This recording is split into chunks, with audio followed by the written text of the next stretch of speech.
بسم اللہ الرحمن الرحیم۔ السلام علیکم ورحمۃ اللہ وبرکاتہ۔ نیک بہو کا سبق آموز واقعہ۔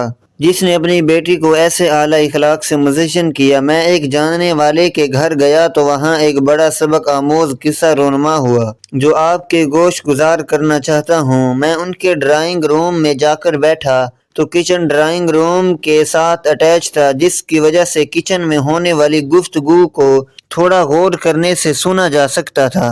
دو خواتین گفتگو کر رہی تھی جس سے مجھے اندازہ ہوا کہ یہ دونوں اس گھر کی دلہنیں ہیں۔ ان دونوں کی گفتگو نے مجھے ایک بہت بڑا سبق سکھایا۔ ایک خاتون دوسری سے کہہ رہی تھی کہ تم پر کتنا ظلم ہوتا ہے، سارا دن تم سے گھر کے کام کرواتے رہتے ہیں، ہر کوئی تمہیں نوکر کی طرح سمجھتا ہے، شاید اس لیے کہ تم مڈل کلاس فیملی سے تعلق رکھتی ہو، اور مجھے دیکھو گھر میں سارا دن رانیوں کی طرح راج کرتی ہوں، کوئی مجھے کچھ نہیں کہتا، جس کو کام ہوتا ہے وہ تمہیں کہتا ہے، تمہیں ان لوگوں نے گھر کی نوکرانی بنا رکھا ہے، تم اپنے شوہر کو کیوں نہیں بتاتی یہ سب؟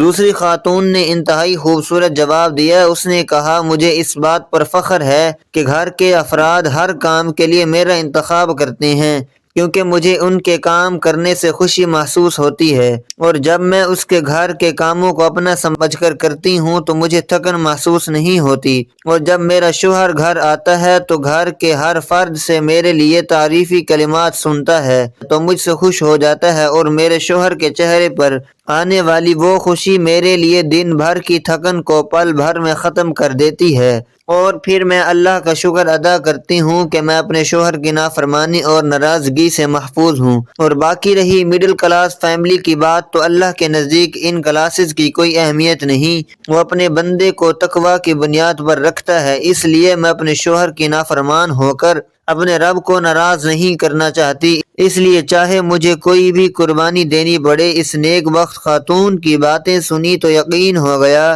کہ لازماً اس خاتون کی تربیت کے پیچھے کسی عظیم خاتون کا ہاتھ ہے، جس نے اپنی بیٹی کو ایسے اعلیٰ اخلاق سے مزین کیا ہے۔